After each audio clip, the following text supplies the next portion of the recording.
I wanted to start with some Wagner, but my pages are just a mess.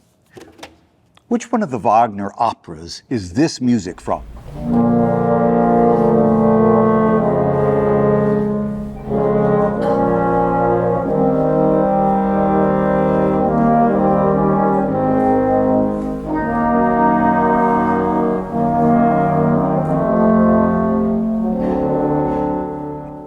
Just kidding. That's not Wagner. That's Dvorak. It's from his Fourth Symphony of 1874. In the 19th century, Bohemia and the Czech nation were dominated by Germany to the point that the Czech language and culture were in danger of disappearing. But the Czech nationalist movement was in full swing, and thus 1 year later, at age 34, Dvorak wrote this.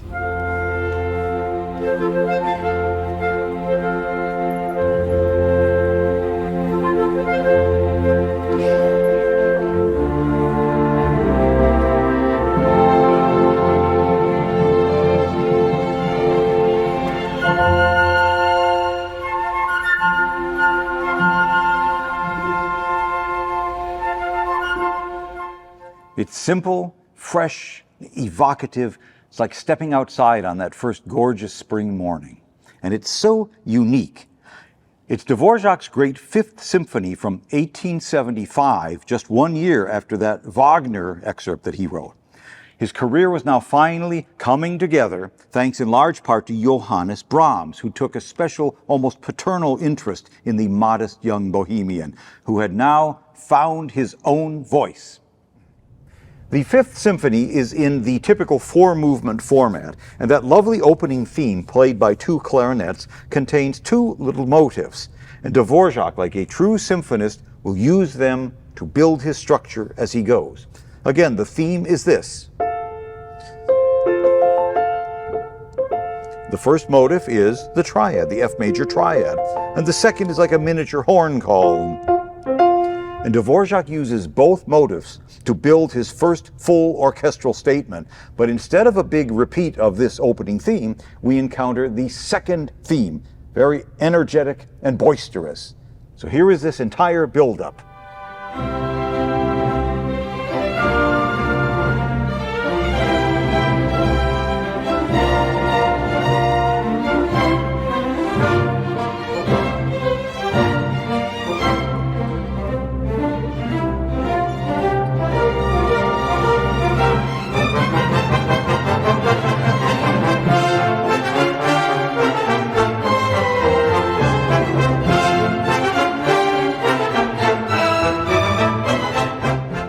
What distinguishes this tune is the third measure. We had this.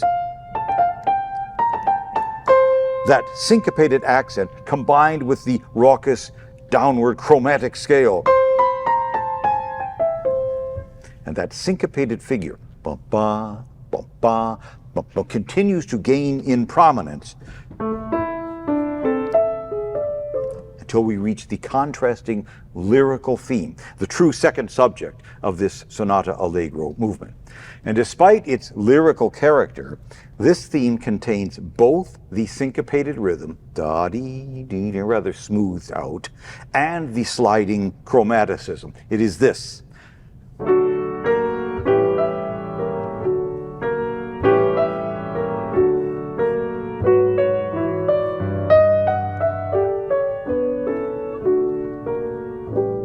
So there is true symphonic integration in all of these elements. Dvorak mixes and matches all of this to build the first movement. And when the opening theme reappears to signal the recapitulation, it is now played by two horns with a timpani roll underneath and the upper woodwinds playing this.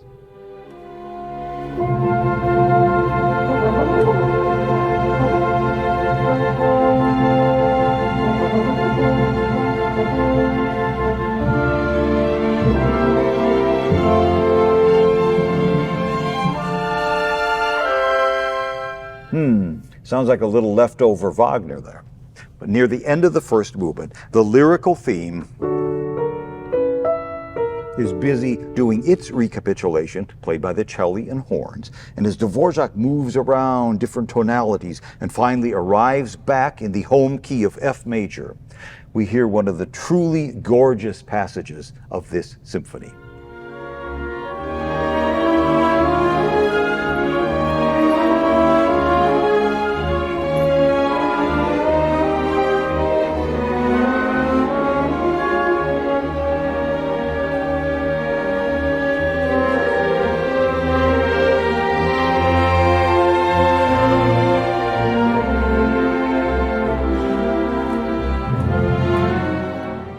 I think that deserves an instant replay since the conductor didn't rush here, so the passage unfolds beautifully.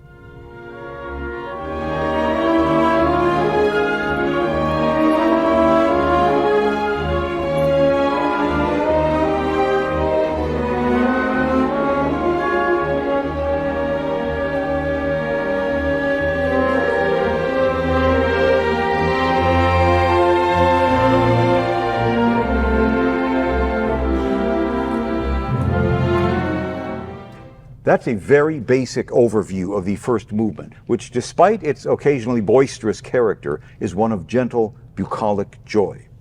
And speaking of those qualities, the two middle movements of this symphony are, for my money, unsurpassed in Dvorak's output. Instead of that lugubrious Wagnerian murk of the Fourth Symphony that we heard earlier, Dvorak in the second movement really found himself with this.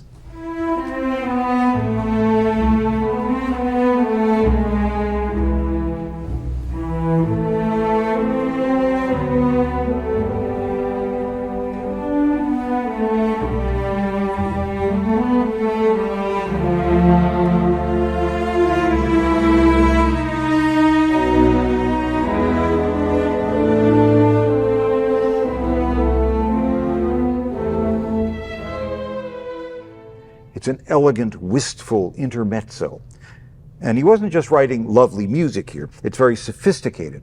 One of the things Dvorak does is to take the first four notes of the theme,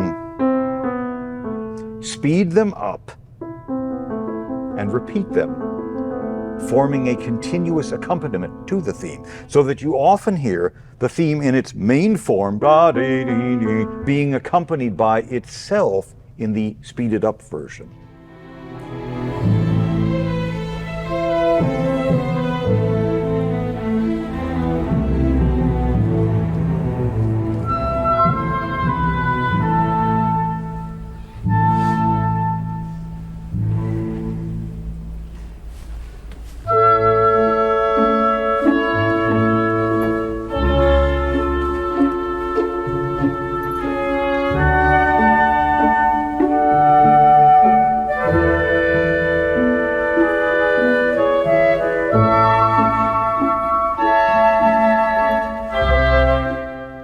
There is the exquisite contrasting theme in A major.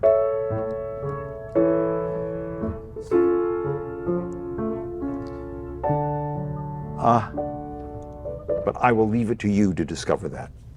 But this second movement is not all gentle and wistful. There's real drama. Near the end, a magnificent climax, which begins with the violas and cello playing the main theme in B-flat major, while above the woodwinds are playing the quicker version. And you'll hear now where it leads.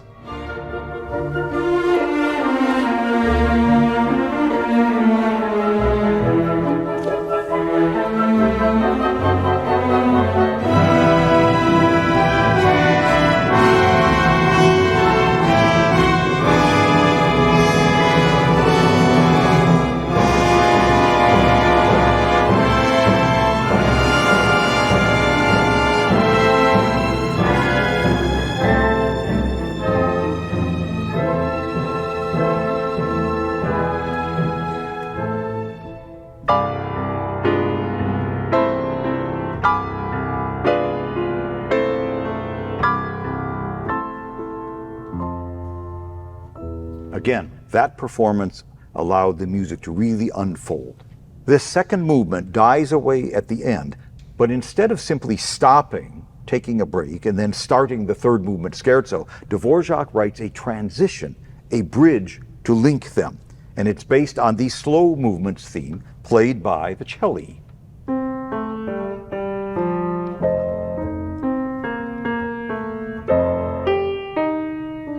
And these mysterious harmonies in the strings,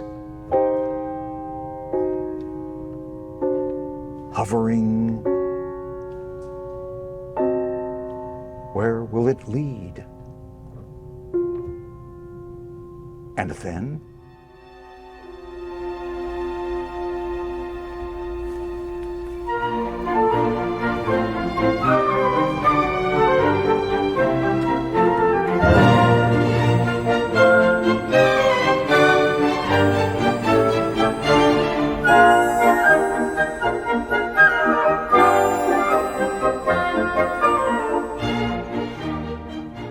will wonders never cease?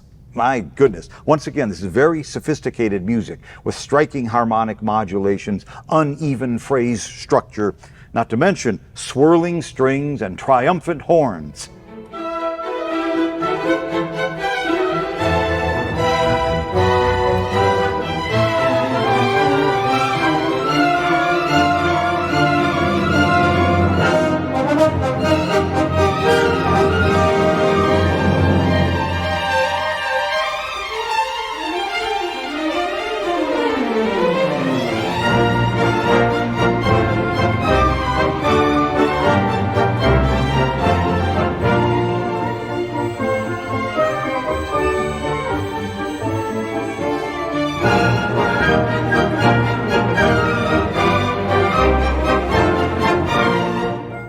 But wait, there's more.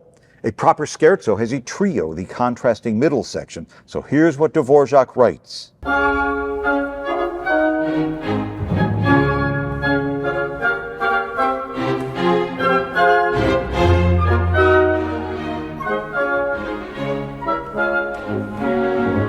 And there's a gallop.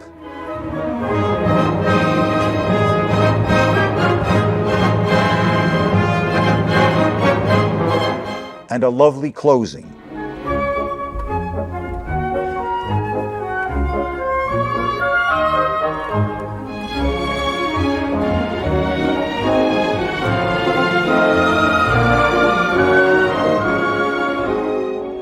And then we get the entire scherzo repeated verbatim. Once Dvorak found his true voice, this music just poured out of him. And somehow, for what possible reason I'll never understand, this music remains relatively unknown to audiences, certainly in comparison with Dvorak's last three symphonies.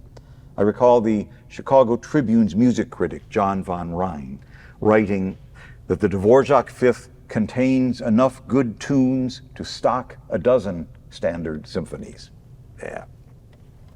It's in the finale, though, that I feel Dvorak struggled somewhat, not surprising since many composers were challenged by writing a convincing finale. But Dvorak had clearly solved this problem by the time he got to his sixth symphony, which I hope you know. In any case, the fifth, the finale begins very dramatically, tempestuously in A minor.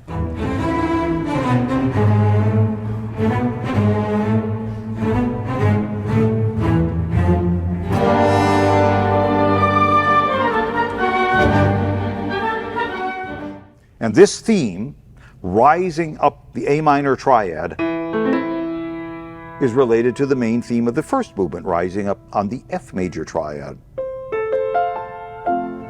And soon things are really rockin'.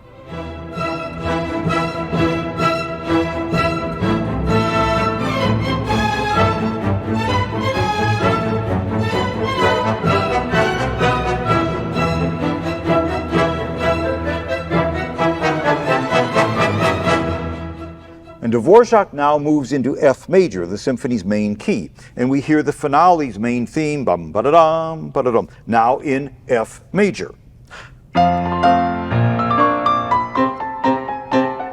He increases the vigor of the music by writing accents on the weak half of those beats, creating a syncopated effect, along with the chromatic descending pattern.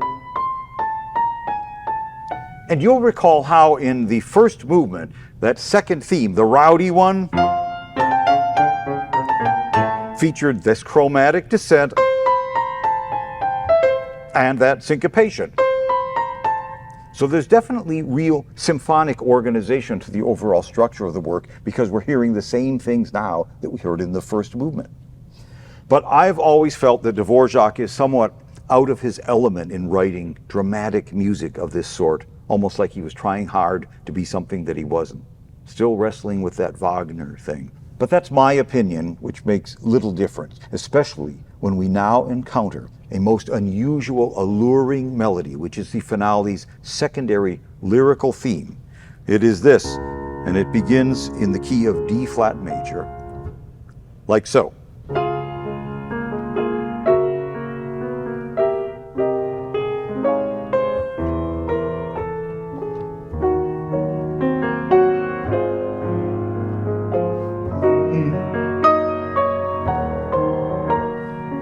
Now listen to this. My goodness.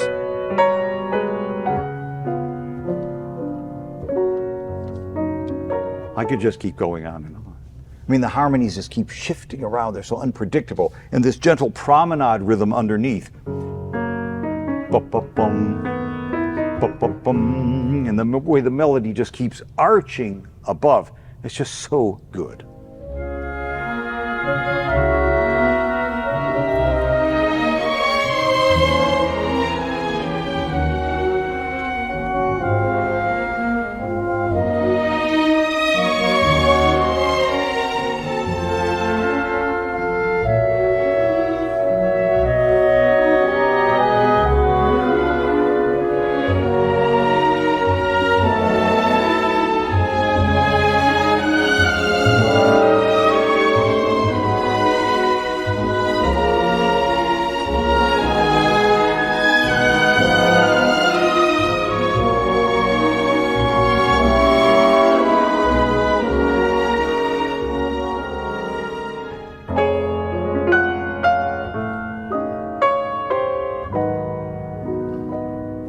What's not to love here? Anyway, going back for a moment to that lingering Germanic influence in Dvorak's music, I find a strong connection between this secondary processional promenade theme and the secondary theme in a few of the finales of Anton Bruckner, especially the 3rd and 7th symphonies. Here is the Bruckner 7th.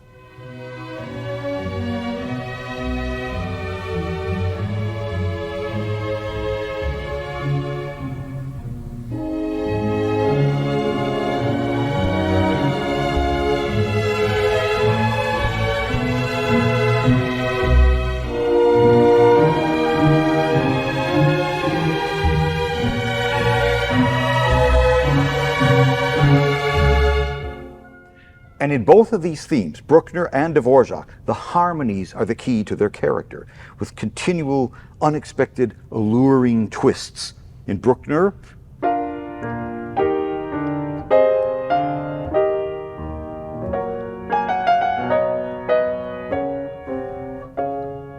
from 1883, and Dvorak from 1875.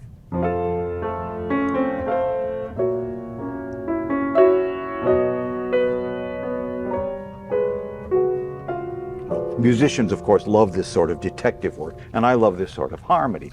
And who knows if Dvorak was influenced by Bruckner or vice versa, but there is a definite resemblance between the character, the harmonic movement, and the positioning of these themes within the structure of their finales. Anyway, shortly after Dvorak's lovely secondary theme, we hear an airy little fanfare in the woodwinds.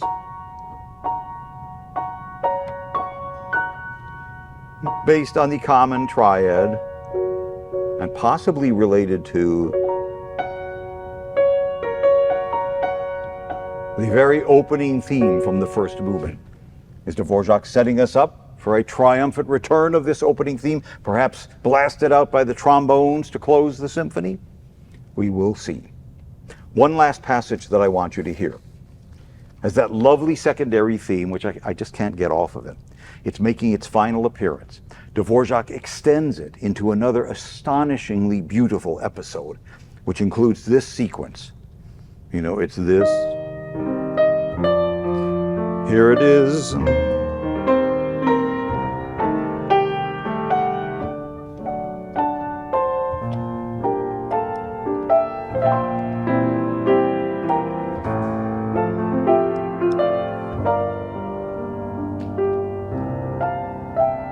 Possibly the single most ravishing moment of this work.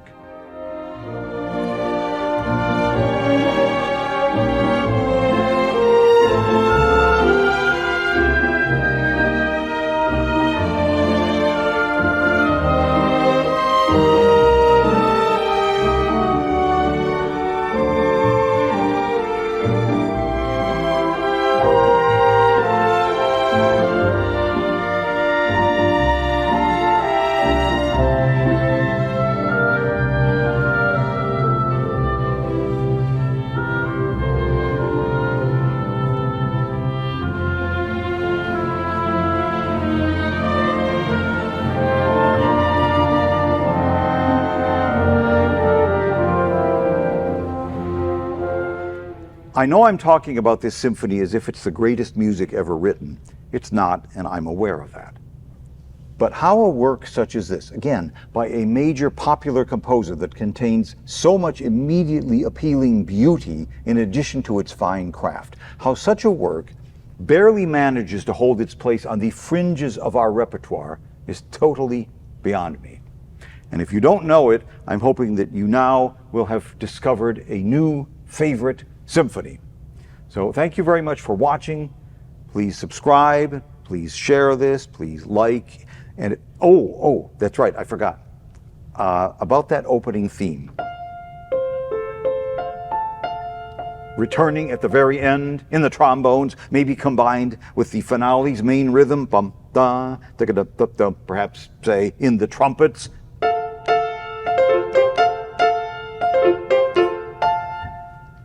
Why not?